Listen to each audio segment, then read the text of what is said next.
What's happening, Panda Nation? Peter Von Panda here. I want to talk about what has set the golf community on the internet ablaze. The TXG announcement that they just got bought out.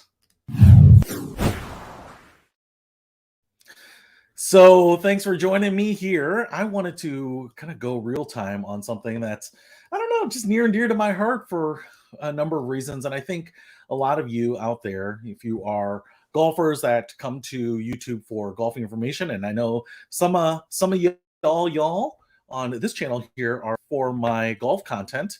Even though it's not necessarily the only content that I'm producing, one might say not even good content, but there are people out there that produce really good content. And so, a little background on what TXG is.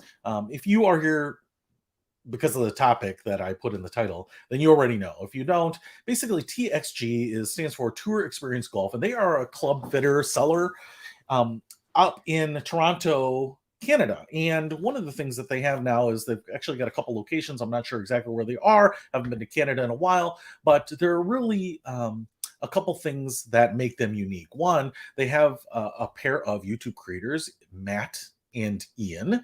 And Ian Frazier, I think, is the proprietor of TXG. I don't know that he's the only owner of TXG or like a sole proprietor, but he is kind of the face and the big dog of TXG. And so, I think as most of us viewers know him, we see him as the owner of TXG. And Matt is an exceptional golfer who does the testing of the clubs. And what I would say that makes their channel unique about golf equipment as opposed to other channels is that they really do testing. Now, if you really wanted to do the fairest of the fairest testing, then you probably just have a robot, an Iron Byron, swinging a club and doing that testing. But Matt is so good at swinging a club at different speeds and different shot shapes and stuff like that.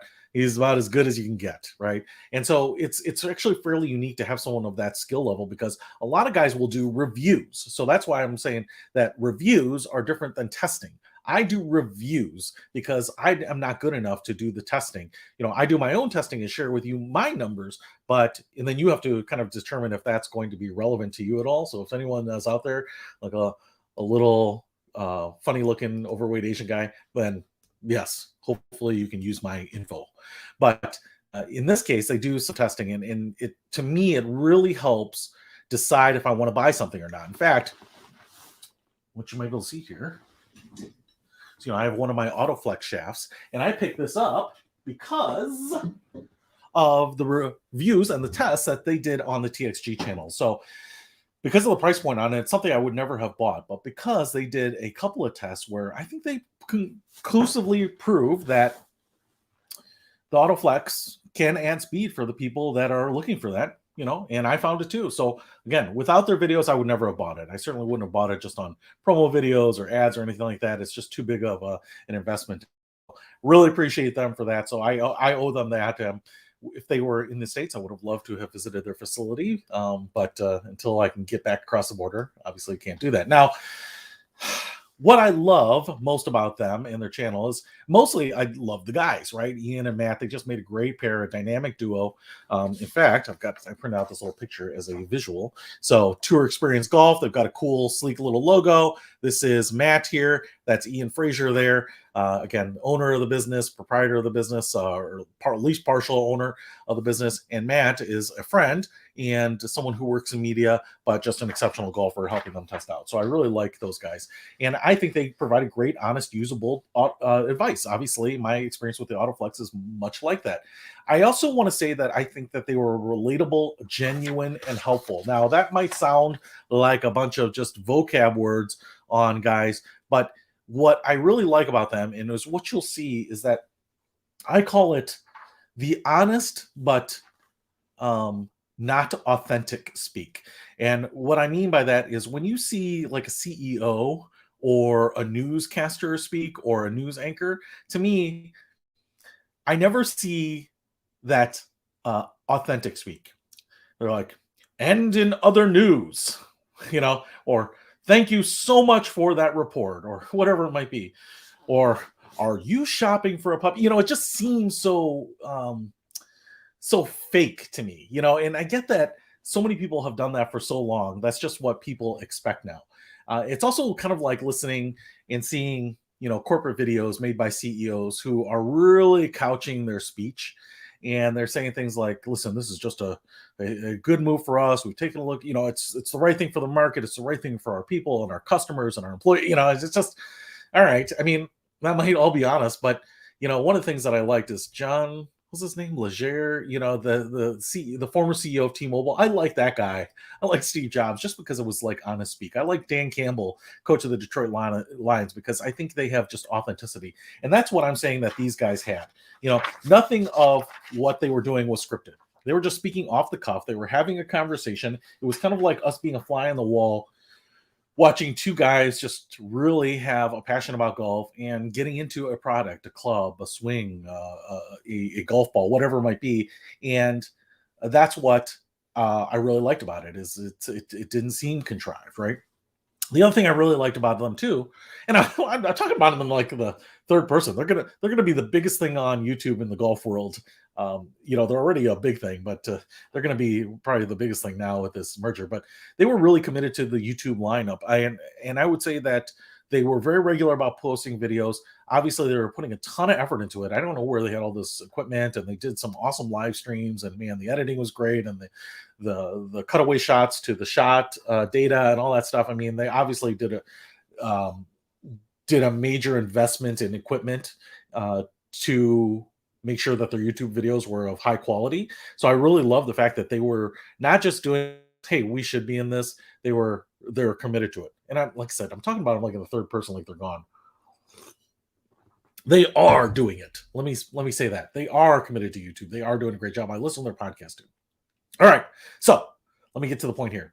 Club Champion is a large national golf club fitter um, sales organization here in the United States. I have never personally used them. There are a couple locations here in Chicago, but they have locations all over the country. And I don't know if they're the biggest. I assume you can get fitted at PGA Tour Superstore and Golf Galaxy and a bunch of these other ones.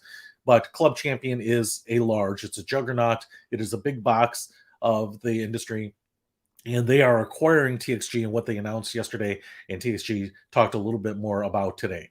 So this is not a merger, this is an acquisition. TXG, and I might not have all the details right here, but TXG is going to keep their name, they're going to keep their locations.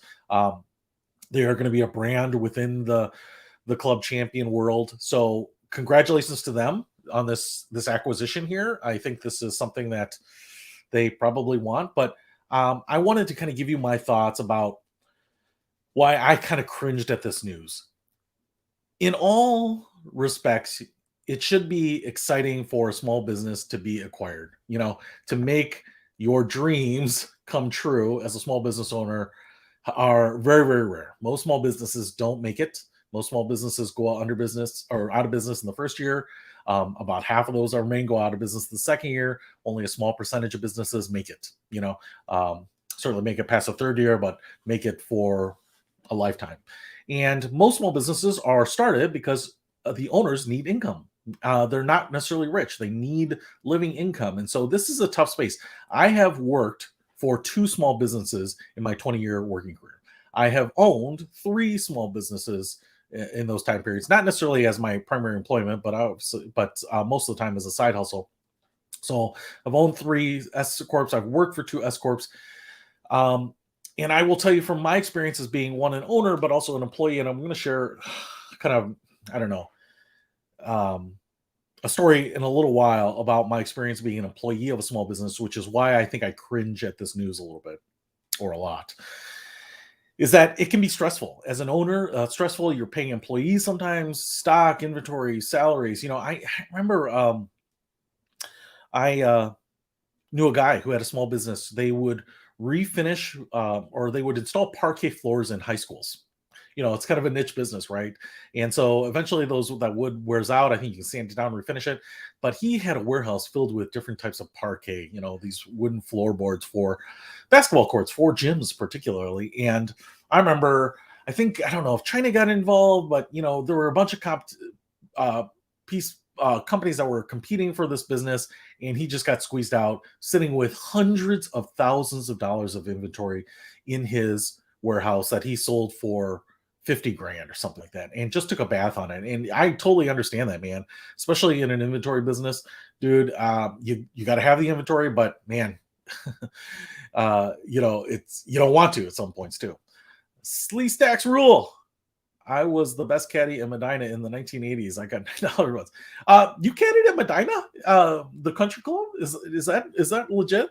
That's awesome, man. I have never been to Medina. It's just a few suburbs away from me. Obviously, Story Course BMW Championship was there, and so beautiful. I would be a fish out of water. There's nothing about Medina that overlaps with my life, but man, I would love to see it.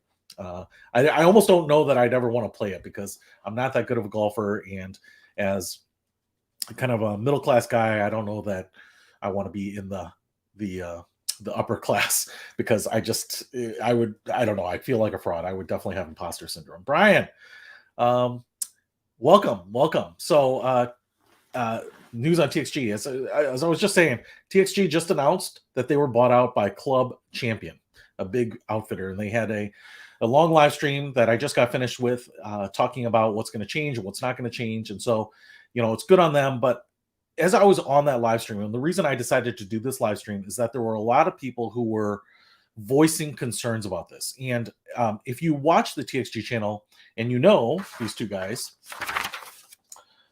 Matt and Ian, there are some big changes here. And the big one is with Matt. And the reason that while this announcement I think should be exciting for a lot of people, why it hurts me is that, and I'm just laying the groundwork here, is that if I'm Ian Frazier, I get it, man.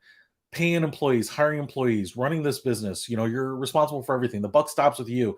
Being a business owner, I think, is glamorized in the press or in general. And being a business owner, for the most part, sucks. Being a business owner is usually kind of the last resort to accomplishing what you need. And accomplishing what you need for most people is providing income. If you get a job, you can generate income from a job. And that's generally the easiest way. It's nice and lowish stress. And owning a business, I think people think, hey, it's going to be my own freedom and I'll set my own schedule and I'll make unlimited upside and all this other stuff. And being a business owner is just 99% not that. It is just a slog looking for an exit. And that's kind of what I think. I don't think Ian Frazier was losing sleep or not being able to provide for his family or anything like that. It seems like they were in the 1% that are being very successful at what they do. But nonetheless, there is a moment where you are shifting this responsibility to someone else. You are basically guaranteeing, stabilizing your income, maybe cashing out a liquidity event here to get some money. And so that is where most business owners make the big money. When we say, hey, this person's rich, it's not because that their business is netting $1 million a year. It's usually when you can run a business for a long time and then sell it out, and selling a business for $1 million and dropping that in your bank and saying, oh, thank goodness, And most people that I've talked to about after the exit are just so happy they got anything. It wasn't really about optimizing the money. They just wanted out of it. They just wanted the headache of not having to deal with the lines of credit and suppliers and all this other stuff and customer service. And so I get it. I think for the key people, the key ownership of TXG, this is probably a breath of fresh air. It's probably a moment of freedom, of kind of mental release that they haven't had in years while building this business. One of the things I think about is in the golf world, I've thought about building a simulator in my house. I just don't have the space and the equipment is expensive. A GC quad is $11,000. And as far as I can tell, if you need 3 or 4 of these for bays at your fitting center, you're looking at $40,000 or $50,000 just for the launch monitor, not to mention the screens and the bays and the lights and the insurance and the rent and and the build out and the putter launch monitors and inventory and supplies and everything else, right? Sleek Stacks owned a printing business, man. That was a good business for a long time. In fact, I remember when I was a kid, my parents were thinking of getting into Kinko's. That was a company that did printing back in the day and did very well they didn't get into Kinko's, but Kinko's was very big for a while. But as a business owner, you don't have time off, whatever it is. If something needs to get done, you have to get it done. And so to be honest, even watching TXG and just thinking about like, some of the information that I've heard that if you sell like a $500 set of golf clubs, that the retailer might make $100 on that. It's not quite keystoned markups like I thought it would be, or if Walmart's selling a pillow for $25, it probably costs them 12, so there's 50% margins for many businesses. But in the case of golf clubs, I've heard that the margins are like 10 or 20%. They're there, but they're just not necessarily great, if that makes some sense. And so I wouldn't be surprised if the YouTube and the podcast side of the business for Ian and his guys would have maybe been the highest margin part of the business, because obviously running a YouTube channel is not that big of a deal. And if you can spend a couple hours making content for that, testing golf clubs, that's out there in perpetuity, hopefully working for you forever. I know that if you're testing the 2020 Cobra irons, that's not evergreen content, might be relevant for a couple years, but most people aren't going to go back and buy irons from 5-6 years ago. I mean, some people will, but coffee with cream today. So I don't know the ins and outs. I have no knowledge of this other than I'm a TXG fan. And I say, did they sell out? And I'm going to say, yes, they did sell out. But I know that has a negative connotation, but I'm not saying that's bad at all. And basically, my whole point here is that when you understand all of the stuff that it takes and the hard work that it takes to going into a business, to have a buyout, a liquidity, an exit event, a merger, whatever it might be, is actually pretty rare. So, most people don't get that, right? Most local diners aren't going to be approached by Denny's or IHOP and say, hey, why don't you join our family? It's just not going to happen. And so, to have that option and to take it and have it work for most people in the organization, I think is rare, and you want to jump on that bad boy. Oh, I'm going to get to that, Brian, in just a second here. Yes, it does. Spoiler alert. But man, Kyle, how you doing?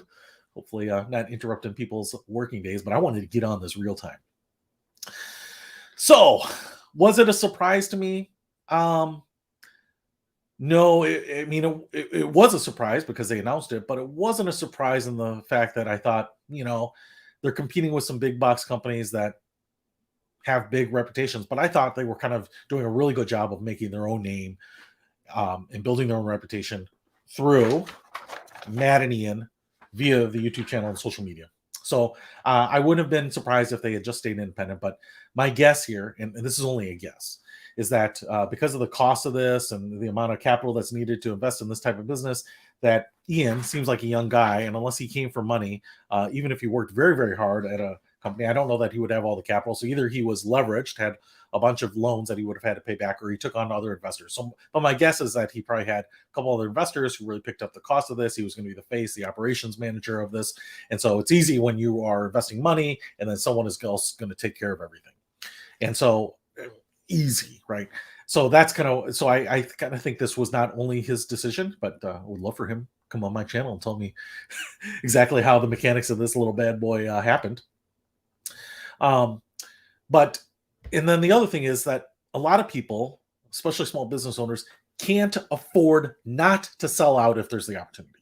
So my example on this is, think about someone who's running a diner, and after all said and done, after they waste all their food and waste the waste food, right, and pay their employees and pay all their bills, let's say they're making $100 a day. They're working 15, 16 hours a day, and they're making $100 a day, or let's say $200 a day, which probably wouldn't be bad. You'd have to have a lot of diners on a daily basis. And then imagine that they're living paycheck to paycheck. And then imagine that someone will come in and say, hey, I will take everything off your hands, any debt that they have, all your equipment, blah, blah, and I will drop $500,000 into your bank account. Who wouldn't take that? Right. And so what I'm saying is that most people, even if it's not necessarily the full value, right, maybe 3 times profit, 3x profit or 5x profit or whatever, some sort of multiple that would be industry standard. It doesn't really matter. That most people in the small business world cannot afford to turn down a great offer like that, because the reality is another person can come in and open another diner for $500,000, right? Jordan, I'm doing good. Thanks for joining. Thanks for joining me. Sleek Steaks, Brian, Kyle, got some peeps on here. So so it's nice to hang out with you guys. And But even though I said sellouts aren't bad, can they be bad? Yeah, they can be bad. Kind of selling your soul. I think that's what we think about is like, oh, you're a sellout, right? You're going to shill for the man or whatever you're going to do. Yeah, you're going to have to play by rules, right? If I'm a news organization and my biggest advertiser is a pharmaceutical company, do you think I'm going to run a bunch of uh, counterproductive ads, like a bunch of small ads that say like, do you have lingering symptoms from this drug? I'm probably going to pass on those ads for my bigger advertiser. I'm probably not going to run a lot of exposés on the industry that is advertising with me, right? So that's the negative side of selling out, is kind of playing ball, right? I don't expect the Washington Post to blast Jeff Bezos, right, the Post owner, in their paper. That's just kind of table stakes. So I would say that that's kind of the bad thing. Now, I don't think any of the guys at TXG are like that. So my question is, why does it hurt? Why, when I'm watching this live stream of them announcing the merger, are so many people saying, I'm unsubbing, dark days, it's sad, really like you guys, not going to follow. I felt even more that there was damage control needing to go on than kind of a celebratory kind of tilt to the announcement. A lot of people were hurt, and I think I was hurt, not badly hurt, but I think I felt a little betrayal. And why is that? Well, one I would say is that you feel like, as a person on the internet, I root for the little guy. I'm the little guy. I'm sitting in here in my 180 square foot office doing my thing, showing you the insides of my life, products that I use, things that I pick up, the stuff that I'm doing.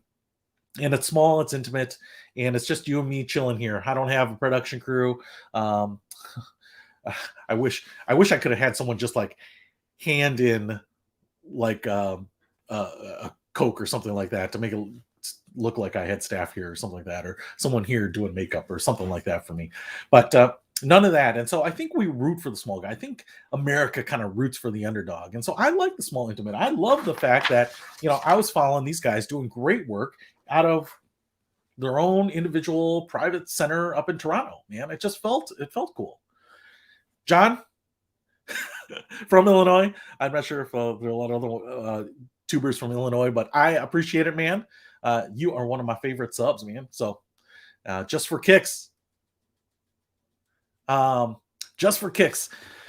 a couple questions. I'll talk about those autoflex shafts at the end here. Yes, I have tried a bunch of different autoflexes, and yes, Maddie is kind of the bigger point that I wanted to get to here, because I think when a small business goes to a big business, it's like the people that love Sam Adams or Fat Tire Beer or the small craft brews, and then when it becomes acquired by a big company, you're like, whatevs, I'm off it, because we all want to like something that's unique, and when a small company like TXG gets bought out by a big box company, now it's hard. It doesn't feel like it's is unique. We're in the know, right? Now it just feels like we're following one of the big boys, right? I mean, I could just follow the Golf Galaxy channel if I wanted to, right? Something like that. I don't even know if they have a channel, but if they do, they must not be doing much on it. It's totally opportunity miss there, for my opinion. But I will say the small business thing is interesting, because I feel like big businesses want to act small, right? Big businesses always talk about like, hey, you can always get us on the phone or go into your local center, right? Big businesses always want to look small, and small businesses always want to look big. We always talk about we's. I've done it here inadvertently sometimes, saying like, hey, let's do this giveaway, and we'll get that sent out to you. We? What do you mean we? I will get that sent out to you. I'm going to box that sucker up. I'm going to wrap all the stuff in bubble wrap. I'm going to print out a label online. I'm going to drive it over to the post office or UPS store, whatever. There's no we. It's just moi, M-O-I, moi, moment of inertia. So small businesses, especially sole proprietors, always tend to want to look bigger, right? We'll put a spouse up as our chief operations officer or something like that, or our director of outreach, or whatever it might be.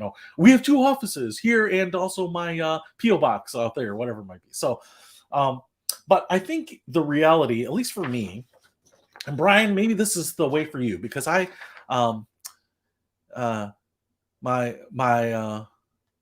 Brian and John, especially, for you being overseas, and it's evening there, early evening, I think, for you over there.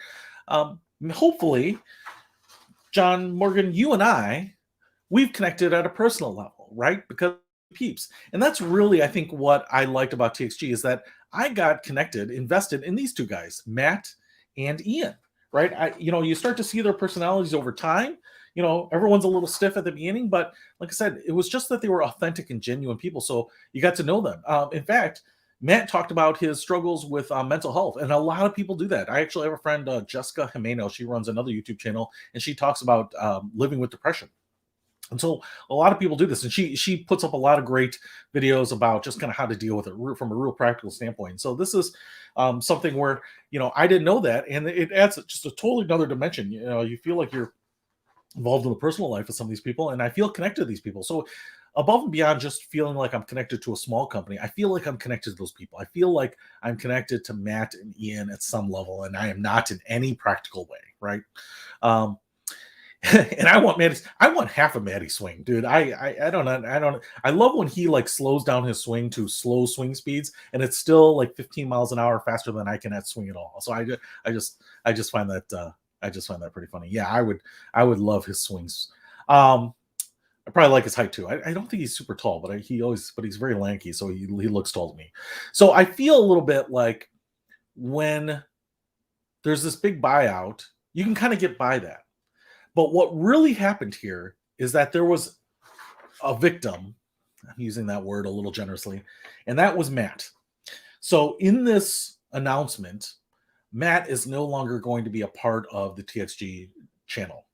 And so I'm sure over time they'll replace him. I doubt that they'll lose a lot of people on the subs because a lot of people are there for the information, the content itself. And so, it's like, I'm going to stick around. I'll certainly support Matt on what he's doing, wherever he might go. But when you break that up, it seems like there is an era of unfairness somewhere. And, if Matt were there and Ian were there and they're like, we're so excited, we're so on board for the next chapter in this, I think we wouldn't feel like there is this nagging unfairness underlying everything. But Matt left with little fanfare. I'm absolutely sure that Ian would love to have him back or bring him back. But I think what really did it for me was Matt released a statement. I'm going to read you just the TXG portion of the statement here. And because I don't want to put words in his mouth, I'm not going to read the whole thing. You can read it on his Instagram, is where he posted it. And I'm going to not read this whole thing, but I'm just going to pull out the 2 paragraphs about TXG. With today's press release regarding Club Champion's acquisition of TXG, I have an announcement of my own that I'd like to make. The past 4 years working with TXG has been an amazing experience for me, and I'm very proud of what we were able to achieve in this relatively short time. The level of creative freedom I enjoyed at TXG is very rare in the media industry, and that experience will always be something I'm grateful for, as it's been instrumental in developing my personal style, skills, and ability. After a lot of consideration, I've arrived at an extremely difficult decision, which is that I will be moving on from TXG effective immediately. I want to wish my friends at the company all the best in this next chapter, but it's not the right opportunity for me. Our vision for the company, channel, and my role are unfortunately not in alignment, so I've decided to resign and explore other avenues within the golf industry. All right. So then he goes on to, say what he's going to be doing and, how you can reach out to him and things like that. And man, I wish him all the best. But I think what hurts most for me is that, to me, what the TXG channel and why I'm there is these two guys. And the band got broken up because of this announcement, this merger. And I don't know what it is. And I'm not one of those guys that's like, I don't want to speculate, because I will speculate all day long. Matt had his own business. He was in media and promotion, and I don't think he had an ownership stake in TXG. And so despite the fact that I think they wanted to do right by him, if something like this were to happen, he probably didn't get a cut of it. And that probably doesn't feel fair to him. That's my guess. And you can probably do some things about that, make a gesture, because even though you don't legally owe someone something, you can certainly make sure that people feel valued. Or whatever, maybe they're going to change it up. And, my guess is that they would have said, My guess is that if I were club champion, I would have said, "Listen, we don't want anything to change. We want you two guys to continue this, and Matt will continue to pay you for appearing on these videos and doing that work. And everyone else has a look. Everyone that's part of TXG or has ownership, gets this big payday. They all start showing up in their Porsche, their Ferraris, their McLarens, and Matt is just collecting like a labor check for being one of the critical guys that made this channel what it is. 50% of it, 40%, I mean, let's call it 49% of it, in some ways was due to him. And so I feel like while it was fair according to what the rules were, no one thinks about at the beginning, let's make a YouTube video. We have no subs, we have no viewers. No one thinks, yeah, but let's make sure that we sign a contract so that if anything happens ever and there's some buyout or something like that, I get a piece of this, a credit for my equity stake in it, whatever it might be. I just don't think most people think like that. And then when it comes time to divvy up the pie, we divvy it up according to the contract. And if you're not in the contract, you don't get anything. And so that's kind of my thought there, is that they didn't do right. Now, I want to share another story here. So here's a guy who kind of did it right. I mean, as much as you can do it right. Pat Mcafee, if you ever watch the Pat Mcafee channel, has a very interesting daily channel. $30 million a year in a 4-year deal with FanDuel. $120 million deal they got this last year. I'm sure that's going to cover overhead, and they're going to be the primary advertiser there. $120 million. But my guess is that, I don't know, maybe some of these guys that work for Pat, I know he's got 4 or 5 guys in the studio working with him, guys producing, commenting, those types of things. I know it's kind of very similar to just like a radio show. May have had an ownership interest, but my guess is maybe they were just paid salary. But what ended up happening is when they announced this deal, Pat McAfee gave each of those guys $50,000. And not only did he do it in cash, not just like I'm Venmoing you, he actually packed like these JanSport backpacks with $50,000 and gave it to each of these guys. And I thought that was a stand-up thing to do. Now, you could say $120 million is $50,000 for 5 guys each. That big of a gesture. To me, what it ends up being is it's not necessarily significant to the amount of money that's coming in, but it's a gesture of appreciation. And I think most people need the appreciation. Most people want the attaboy or the kudos than anything else. And whatever Matt's deal was, is my guess that he didn't have a deal. He didn't have any equity. Again, this is all just my speculation. But he did a lot for this channel. And the right thing would have been to acknowledge it in some way other than just announcing in a video where he's not there, saying he's not part of the channel anymore. And even if he's not going to be, I would have still made some sort of big overt gesture to him. He's part of why I watch. He's part of why I bought the Autoflex. I like him. I don't know him, but I just thought he was seemed like an honest, nice dude that loved McDonald's. How can you not like that? So I thought the Pat McAfee thing was a good example of how to do it as close to right as you possibly can. Now, if you stuck on here as long as you have, I want to tell you my story of me feeling jilted in small business. My first experience in working for a small business. Just for kicks, Chester. Hope your day is going well. Hope your day is going well, Chester Lester. It's going well now that you joined me here on the live stream. And just for kicks, yeah, thank you. I appreciate that. I mean, like I said, this may not have been it. I don't know. Maybe Matt was dating Ian's sister, and Ian was like, "Stop dating my sister, or I'll punch you in the nose, bucko." Who knows? Who knows what kind of machinations were going on behind the scenes. I don't know. I'm totally speculating, but that's what I speculate. And the reason is, and I might be colored from my first experience, but one of my very, very first jobs was to work for a small business. That's such a great guy. He's starting to change how they do things in the sports. I totally agree. Pat McAfee is changing the way he does things. And dude, he is just such an energetic, entertaining guy. I mean, he's not kind of the old deep voice, slow talking sports host. I mean, he was a player. I think players being commenters and content makers in the sports world, where a lot of these guys were analysts and not necessarily in sports, is adding a whole new dimension to it. And I think in the past we kind of would have thought as the athletes as kind of meatheads, they can't hold their own, they can't, talk us simpletons through the game or whatever it is, and that's just not true anymore. So Pat McAfee is definitely he's been awesome. He's awesome to watch. But one of my very first jobs, and I'm not. Maybe I'm bitter about this. I try to say I'm not bitter, but I took a job. I was employee number 17 at a small startup tech company, and that's not the first employee, but it's one of the fairly early employees. I was actually friends with employee number, so it was employee number 3. There were actually 2 founders to this, so I'm not going to count them as employees. So the second hire, I was also friends with. And he was friends with the first hire. So, the first 2 guys I ever brought on, and they were the head of development and head of sales. So, that's who you'd bring on when you were a small business. And I was friends with the head of sales. And he was friends with the head of development. And I kind of got to know him a little bit. And, it was all well and good. Nice guy. But a couple years into this, signing on, I was collecting a salary, and we knew that it was a startup, and we were doing everything that we had to do.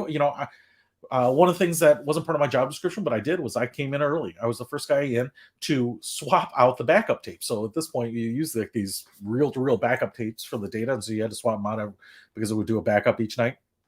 So we were just doing what we needed to do. In fact, one of the offices that we had was not really an office at all. I mean, there was this much space between my desk and the wall, and I was kind of pressed up against it. We were all just kind of crammed in, desk to desk. I mean, literally desk to desk, in probably what is the size of a large bedroom. Dan, how you doing? Happy New Year. And so I felt like a lot of people made a lot of sacrifices because we understood that we were doing this to help give this company a chance. And then one day, the owners pulled everyone into a conference room. There's only 20 of us at the time. So we could all sit around the conference room table and announce that we are getting bought out, that we are being acquired. They called it a merger at the time. It was a buyout. And we got nothing for it. There wasn't even a celebratory dinner. They didn't hand out like company shirts or anything like that. One of the things that I remember, and this is how much of a sacrifice that like the employees were making, is that we had office chairs that we were working in at our computer, but we didn't have enough chairs to put in the conference room around the table. And so if there was a client coming in, we were told, hey, we got a client coming in today. So everyone knew we'd all have to take our chairs and put them into the conference room, and then just sit on whatever we could for the time that they were in the conference room, and then we could go back and get our chairs because we didn't have enough money for chairs, right? And so they got bought out. We didn't get anything. And, I remember talking to a lot of guys, and we thought, wow, maybe at the end of the year, we're all going to get a bonus or something like that. Nothing. And what ended up happening is that the company bought our company to shut it down. They really bought it for the client list. And so actually that was the last year we were there. By the end of the year, the whole office was shut down. And so not only did we not get anything, but you kind of get the opposite. You kind of get let go, right? And so I remember feeling that unfairness, that unjustness. And I'm not bitter at the owners per se, because they didn't owe us anything. They didn't owe us anything at all, right? They could have all laid us off the day before they got acquired or whatever. But I remember talking to employee number 2, my buddy had a sales, and he had been told, he said, we'll take care of you. If we ever sell this company, we'll take care of you. Again, you don't have a contract. And that's kind of what I thought about in this Maddie TXG moment, is that, man, let's make the most of this handshake agreement, or we'll just say, hey, we're kind of partners in this thing. And then when it all comes down to it, someone gets squeezed out because it's just not pen to paper somewhere. And so that's what I thought about that first job, where we all felt a little slighted. We probably were in some ways. We weren't in any legal way, but it just didn't feel right. It just didn't feel fair. It didn't feel just. And so my prediction about the TXG channel is that they are going to be huge. I think with the backing of Club Champion, they are going to continue to grow. They'll probably have access to all sorts of resources, not just resources like clubs and equipment and stuff like this, but people and tour players and industry insiders and more representatives from big companies, and they'll have access to more US based stuff, which I think will be huge for them. And so, yes, they may lose some people in the short run, but I feel like this probably does. I mean, it's going to sound like the corporate good news post merger speak that this is going to just open doors for us. I think it will. I think that they will. I think that they could hit 1 million subs in a fairly short amount of time with the new places that they can get promoted and get shared on social media. And most people will forget that Maddie was there. But to me, it's kind of like I like the channel for the guys. There's a reason I think these guys stuck together. The Top Gear guys. It's the reason I stopped watching Top Gear when they left and I watched the Grand Tour. It wasn't because Top Gear. It wasn't because of Grand Tour. It was because of the chemistry of these guys. And it was because of the chemistry of these guys. And that's why I think it hurts, is that these guys are no longer together. And that's what hurts. That's what hurts. That chemistry is gone. Kind of the familiarity is gone. That's why it worked when these guys stuck together and created a new show. And that's why I think it feels unfair. It feels a little like a betrayal, I think, to me and a lot of the other people that watch TXG. Now, good on TXG for doing what they needed to do in business. Good for them for being able to build a business and have the reputation and the exposure to get acquired by a big box. I am in many ways jealous. I have never sold out. And there's one big reason I have done that, because no one has ever offered it to me. So I would love to be offered the opportunity to sell out and to be here and be like, brought to you by Dunkin' Donuts coffee. This isn't Dunkin' Donuts, by the way. It's some coffee I picked up at Trader Joe's. So good on them, because I think for a lot of us, we are just jealous. Those guys sitting on the outside saying, man, good on them for building a business. Maybe they had no anticipation of it becoming acquirable, but they did it. And so I'm stoked for the TXG peeps. I'm pumped for them. I think a lot of those, it seemed like a young group of guys with a lot of upside, a lot of runway to their careers, a liquidity event for the owners. Maybe Ian, maybe some other owners there. Maybe a lot less stress, new opportunities. I'm still a fan of theirs. It just feels a little bit like this is a bittersweet moment. Great opportunity for them, but also a little bit of unjustness, a little bit of unfairness that I feel for my boy Maddie in particular. So that's it. That's why I think TXG did sell out, but I think it's a good thing. But I think it hurts because I like one of the guys that's not there anymore. So that's it. John, Morgan, thanks for joining me this evening. Dan, good to see you again. Congrats on being part of the Brownies channel. Chester, Brian, Rhett, all you guys, Roughneck, Kyle. Thanks again for joining me for this live stream. It's just another long rant for me. I've got some more things. This was just a spur of the moment one that I wanted to put together here, but man, I've got some other interesting things. At least I find them interesting that I want to share with you. Some of my little discoveries here that we will be going live with very soon. But until next time, Peter Von Panda, out. We can discover more and explore so much deeper.